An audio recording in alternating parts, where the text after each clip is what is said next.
Story 1. My mom used to hang wet paper towels to dry so she could reuse them. I am not that extreme, but when I use a paper towel today, I tear one sheet and maximize the use out of it by folding it multiple times until every square inch of it is soiled. I die a little each time when I see people pull the roll like toilet paper just to dab spilled water on the table. Story 2. When you go out to eat, only order the cheapest thing on the menu and water.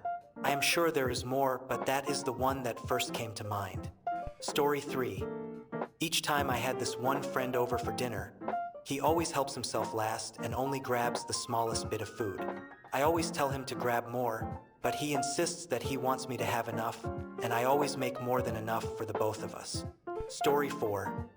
Never turning down free food, even if they don't need it. Bonus points if they pause to make sure anyone else who might want some has had a fair share. Story 5. I grew up poor. It has led to a huge fear of spending money, especially on myself. I don't go to salons, I only do free activities with the kids 90% of the time. My wardrobe is basically pajamas and work clothes only, and I only own 2 pairs of shoes. I will quadruple check my budget to make sure I didn't miss anything if I have an excess at the end of the month. I only got not poor about 2 years ago, so it's an adjustment still to be able to get wants instead of needs. I'm actually able to swing a budget for a house now, and hopefully we'll have one at the end of next week instead of having to rent. My son is disabled and needs special shoes to fit his leg braces. The puppy chewed up his shoes when he kicked them off without my realizing it. I was able to go online and order a new pair without worrying about it setting me back.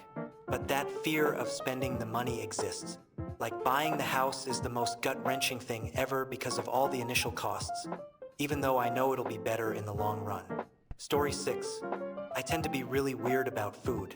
I always need several weeks' supply on hand, staples and canned, and I get really upset when my boyfriend eats something I consider just mine. It's something I had to let him know about very early in the relationship. Me being this way is the result of childhood hunger, and I work to mitigate it, but I doubt it will ever really go away. Story 7. I went fishing with a guy who never threw anything back, unless it was illegal. I asked him why we were going to kill ourselves cleaning these tiny bays. Apparently, we don't waste free food. Turns out that when they went fishing as a child, it was to survive and not for fun. Story 8. Based off the meals they make, even in adulthood, nothing beats that cinnamon sugar buttered toast. Story 9. Knowing how to sew. My ex, who also grew up poor, knew that I did too because I sewed up ripped clothes instead of replacing them. All of my favorite clothes have my own stitching in them because even now that I have money, if I really like an article of clothing, I'll keep that one alive years past its expiration date. Story 10. Done cooking something in the oven? Leave the door slightly open in winter and warm your hands over it for a bit. Why waste heat? Story 11.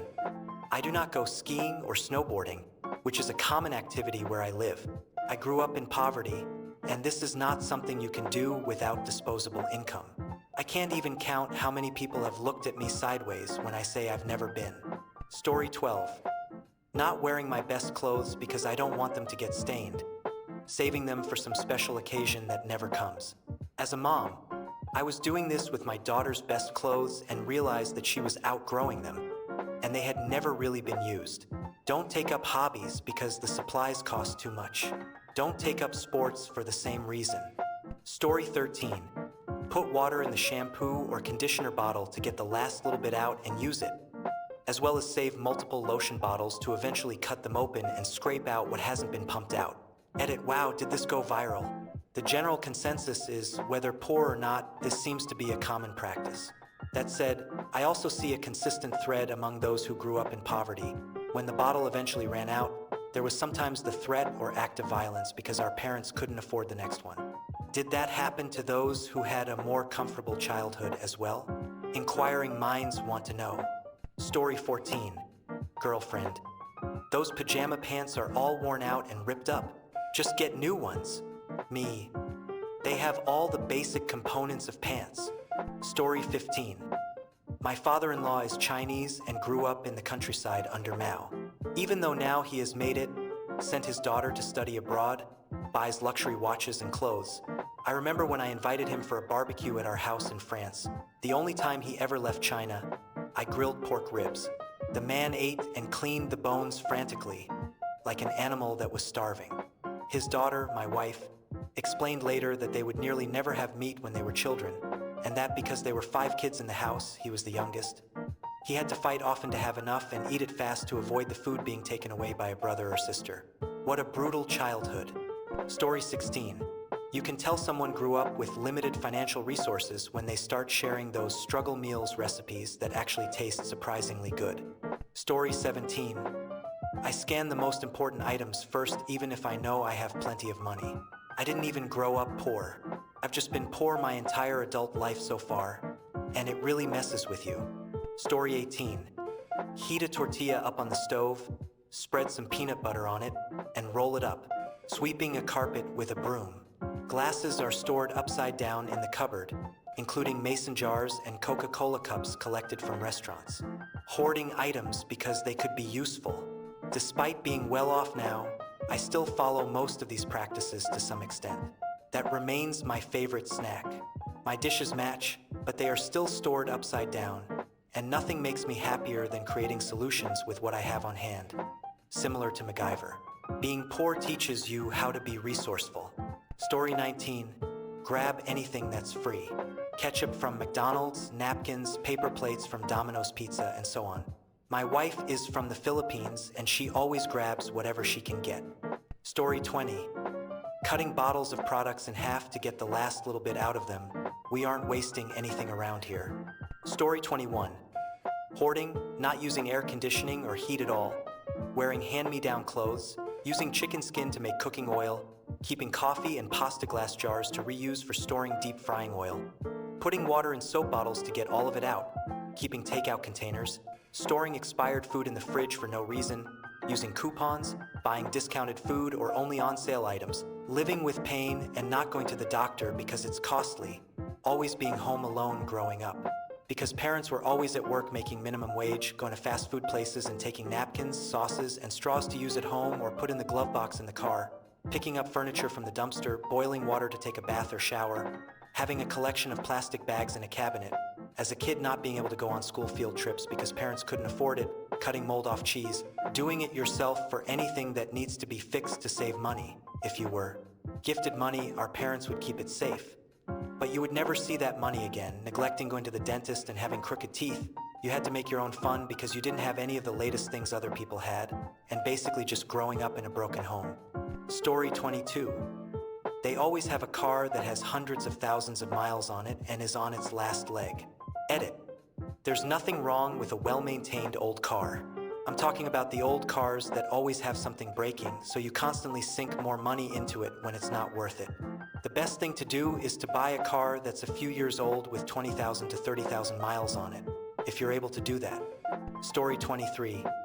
Tips and tricks for very cheap foods that can help fool your stomach into thinking you've had enough to eat, so that you can sleep at night even with the hunger. Story 24. My friends' sisters and brothers would eat at the table, hunched over their plates, with their fork in one hand and their other arm around their plate, ready to fend off anyone who might try to steal food from their plate. Story 25. Once I stayed at my ex's place, and he's from a wealthy family, but we were busy with college, so we didn't go to the supermarket. One night, he was saying, "There's nothing to eat in the fridge." So I went to see, and for me, there was enough food for 1 week. I made dinner that night, and he was amazed that I cooked something so delicious when there was almost nothing in the fridge. I made baked potato with cauliflower and chicken strips with a bit of cheese, and I made natural Jamaica juice. I wouldn't say I grew up poor, but there were definitely some economic struggles. There's barely nothing to eat was, there's still something to eat for me. Story 26. I once had a roommate who wouldn't let me throw away an empty, expired peanut butter jar in case an apocalyptic scenario happened, and he had to scrape out the last moldy bits to survive. So that, I guess. Story 27. Saving delicious parts of food for later. Even if they are on the same plate, the least delicious ingredients are eaten first, and the tastiest ones are saved to prolong the pleasure. Story 28. Eking out every last possible bit of toothpaste, ketchup, soap, etc. from a container before discarding it. rationing treats to their family even though they can easily afford to buy them every day, having the same basic foodstuff like rice or potatoes as part of nearly every evening meal, buying generic brands rather than name brands even if the generic item kind of sucks, keeping old clothes that fit no one, just in case, or conversely, doing the exact opposite of all of these things almost to the point of overreacting to past shortages. Story 29. Always thinking about others' comfort before their own. Ensuring to have non-perishable food available. Diluting body wash and soap. Not accepting paid invitations out to eat, drink, etc. due to fear of having to pay it back or feeling guilty. Buying clothes that are too big so that they last longer. Story 30. Everyone I know who hates vegetables does so because they grew up eating them from a can. So, they don't know how vegetables really taste. Story 31. Not a flex, but I am in the top 5% of income in the United States, but I grew up poor. I recently realized I still have a poor person's mentality. I am stingy about things like paper towels. I buy them but hate using them. I do not throw out clothes. I am trying to accept that clothes are meant to be thrown out at some point. I am in my mid-40s and legitimately still have clothes from grade school. Story 32.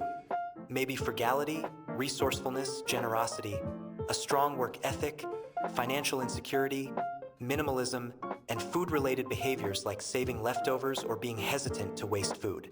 Story 33. I'm an older guy in an office of people in their 20s, and the ones from a poor background are the ones that get a mortgage early and don't go on overseas holidays. Story 34.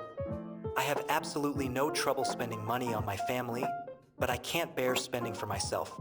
I talked myself into a new laptop after 6 years. I sent it back. Story 35.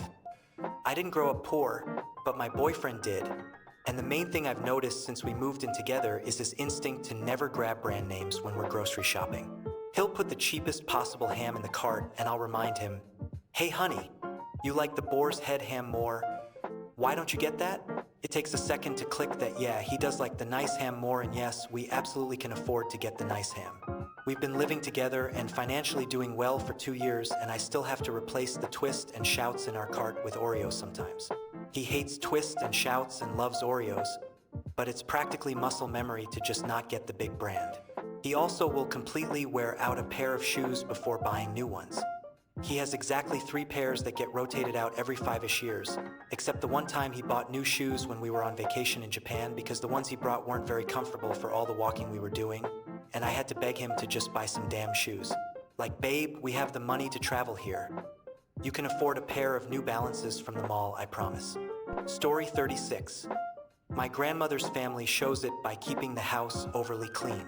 I mean, they paint over the popcorn ceiling so you can wash it, move the couches every time they vacuum. Clean freaks. My grandfather cleans his plate. He polishes his plate with whatever bread he has on hand and then licks his fingers and picks up the crumbs. Growing up, I was judged based on how close I could eat an apple to the core and how much meat I left on chicken bones. Story 37. Scraping the lid of yogurt, pudding, or sour cream to not waste anything. The first time I saw my husband eating a chocolate pudding cup, he peeled back the lid and tossed it in the trash. I gasped and said, "You're wasting it." Story 38. I think the question you're asking is hard to answer without saying, what kind of poor? Like, my grandfather grew up Great Depression poor, and the hallmark of that was he never let a single morsel of food go to waste. I once saw him eat fried onions out of a cantaloupe half, whereas modern poor isn't quite so bad. There is still hunger out there, but not nearly on the same level. I can spot kids who know tough times because they know the price of everything, and they think about tasks in terms of money. No exceptions. Story 39. Adjusting grocery shopping for sales items and specials. For example, I rarely eat pasta, but last week I had a coupon for stuff that was also on sale. I ended up paying 30 cents a box for Barilla al Bronzo, so now I'll be having pasta at least 6 times. Story 40. I was absolutely appalled at the number of people I met during college who didn't go to the dentist regularly. Story 41.